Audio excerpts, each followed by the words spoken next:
Boa tarde, pessoal. Marcando hoje mais um encontro, mais um momento para a gente desfrutar um pouco distante da companhia um do outro. Na nossa aula de geografia, hoje nós estudaremos juntos os espaços da produção. Que espaços serão esses? E observem as imagens no slide, né? E o que elas estão retratando. Já sabe, né? Então, esses espaços seriam agricultura, pecuária e a indústria. E como esses espaços, né, podem alterar o meio ambiente, como esses espaços podem alterar a paisagem, né, é o que nós também estaremos abordando nessa aula de hoje. Agricultura. O que é agricultura? Nossa cidade, né, a nossa cidade Apodi, é uma cidade pequena. E a economia, né, a base da economia do nosso município, basicamente, né, está na agricultura, que é o trabalho de quê? Plantar, colher, arar a terra, ter todo aquele cuidado especial para que ela possa, não é, produzir os bens, para que ela possa produzir o que chega à nossa mesa, né? É o homem do campo que produz, né? O homem do campo que produz o que chega à nossa mesa. O que vai para a indústria para ser transformado, né, também sai de onde? Sai do campo. Existem vários tipos de agricultura, mas nós vamos nos centralizar nesses dois tipos: a agricultura moderna comercial e a agricultura familiar. Se a gente for só observando as duas imagens, nós já vamos perceber que existem o quê? Grandes disparidades, grandes diferenças entre esses dois tipos de agricultura. A agricultura moderna, comercial, ela é uma agricultura que é realizada em grandes hectares de terras. Geralmente, só a agricultura moderna, ela é um tipo de agricultura monocultura. Planta-se apenas um produto. Essa agricultura moderna, ela está voltada basicamente para atender a necessidade da indústria. Essa agricultura também, né, os produtos que são produzidos nessa agricultura, eles não chegam diretamente à mesa do brasileiro. Por quê? Porque essa agricultura ela é voltada basicamente para atender a necessidade do mercado externo. O que fica aqui da agricultura moderna é aquele produto, né, que está fora do padrão, que se segue para enviar os produtos para o exterior. Então é uma fruta feia, é uma fruta que não é tão doce, então ela não passa, né, nos padrões para ser exportada, então ela fica no Brasil. Os produtos da agricultura comercial, né, geralmente são soja, fumo, laranja, dentre outros, cana-de-açúcar, né? São os produtos que são exportados. Então, quando eu falei que essa agricultura moderna é aquela que vai diretamente, né, para a indústria, vamos falar sobre, vamos pegar o exemplo da soja. A soja ela vai para a indústria, ela vai ser transformada, assim como ela também, né, pode ser vendida in natura. A soja, ela vai se transformar em leite, vai ser utilizada no preparo de sucos, ela vai ser transformada em farelo de soja para ser adicionado à ração e tantos outros fins. Essa agricultura comercial, ela também utiliza o quê? Uma grande tecnologia. Nessa agricultura nós vamos encontrar técnicos, os chamados agrônomos, que vão fazer uma avaliação no solo, vão ver, né, se esse solo está adaptado ao milho, ao feijão, porque cada tipo de cultura, né, ela requer do solo uma quantidade de minerais diferentes. Então, o que nós vamos também ter nessa agricultura diferente é o alto grau de tecnologia, né? São máquinas que são usadas para cortar, arar, colher, né? Plantar, tudo isso para que se reduza o quê? Reduza o tempo que ele iria gastar para colher se fosse pela mão humana, assim também como reduzir os desperdícios que poderiam acontecer. Nessa agricultura também são utilizadas grandes quantidades de defensivos agrícolas, né? Como fertilizantes químicos, agrotóxicos, máquinas pesadas, que o peso dessas máquinas, né, elas comprimem o solo, fazendo com que mais tarde esse solo venha apresentar problemas de compactação, que podem levar esse solo à morte. A agricultura familiar. Essa agricultura familiar, como o próprio nome diz, é a família, né, que realiza o trabalho de colher, plantar, né, cultivar, cuidar dessa terra. A agricultura familiar geralmente é realizada em pequenas propriedades. E nessa agricultura familiar, por ela ser muito simples, a gente também utiliza máquinas? Sim, nós também utilizamos máquinas. Só que, se formos comparar a agricultura moderna, as nossas máquinas são ínfimas, né? São máquinas mais simples. A agricultura familiar, ela também, né, ela tem um cuidado maior com a preservação do solo. Alguns agricultores, né, que se envolvem ou que praticam essa agricultura, eles fazem um trabalho, né, de não adicionar, de não colocar agrotóxicos para que possa vender um produto com uma melhor qualidade, um produto mais saudável. Vai chegar à mesa do consumidor um produto também um pouco mais caro. Por quê? Porque ele requer um trabalho especial. Essa agricultura familiar, ela é uma agricultura policultora. Na agricultura monocultora, nós cultivamos apenas um produto. A agricultura familiar, ela é o oposto. Ela cultiva vários produtos ao mesmo tempo. Ela pode plantar milho, feijão, macaxeira,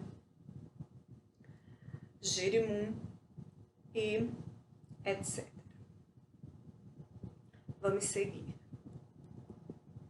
Produção agrícola brasileira. Qual a importância da agricultura para a economia do Brasil? O Brasil é um país industrializado? Sim. Porém, né, o Produto Interno Bruto do Brasil, ou PIB, a maior parcela dele vem da agricultura. Então, apesar da indústria, a nossa agricultura ainda tem uma importância muito grande. E quais são os produtos produzidos aqui no Brasil que são exportados?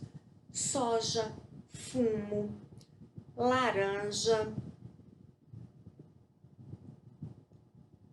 dentre outros, que agora eu acabei esquecendo aqui. Agricultura, porque é importante. Vou mostrar esse videozinho aqui para vocês, né? A gente vai assistir, é rápido, né?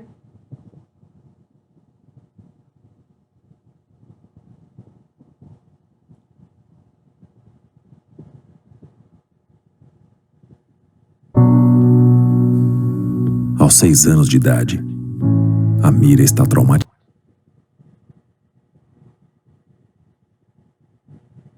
E aí, galerinha, beleza? Nós vamos falar da agricultura no Brasil. Nós vamos falar um pouquinho desse ramo extremamente importante para o Brasil. Vale destacar, bonitos, que a agricultura no Brasil, ela basicamente é o que estrutura a economia da nação. É muito curioso a gente pensar que, embora muitos economistas falam, digam, argumentam que a economia do Brasil é uma economia que saiu daquela ótica agrária exportadora e se tornou urbana e industrial, devido às indústrias que aqui chegaram, sobretudo do final da década de 50 até hoje, eu ainda tenho as minhas dúvidas em afirmar isso. O Brasil continua ainda sendo um grande país agrário exportador. Basta analisar, gente.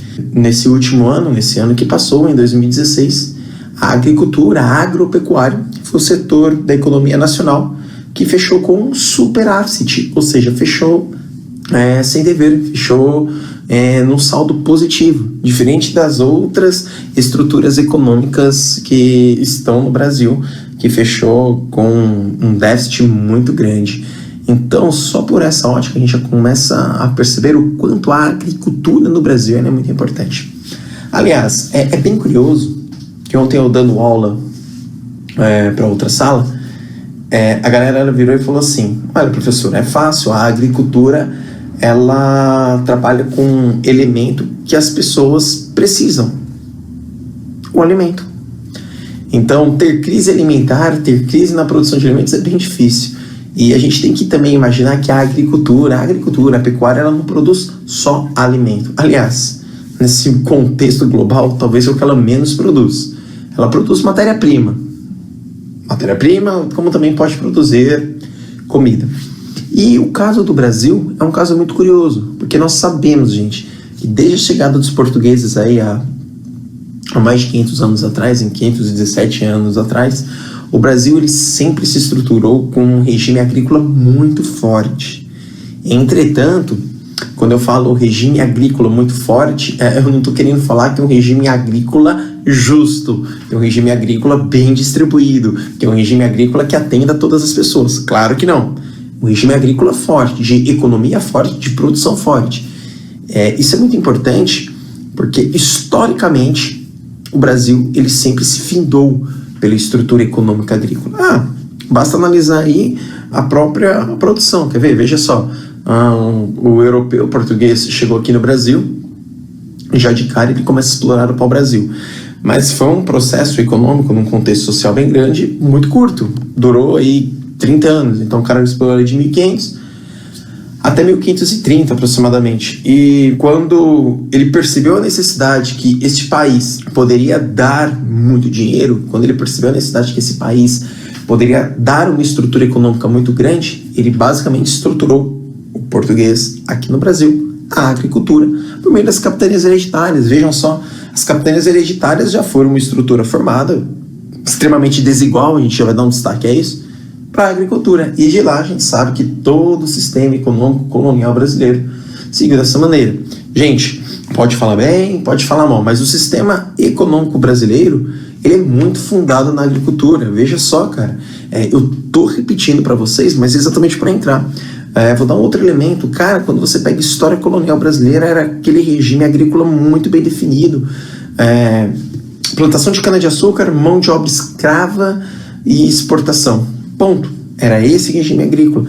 E, digo mais, até hoje é desta maneira. Então, em agricultura, o Brasil ele é muito eficiente. O Brasil ele é muito bom naquilo que ele se propõe a fazer.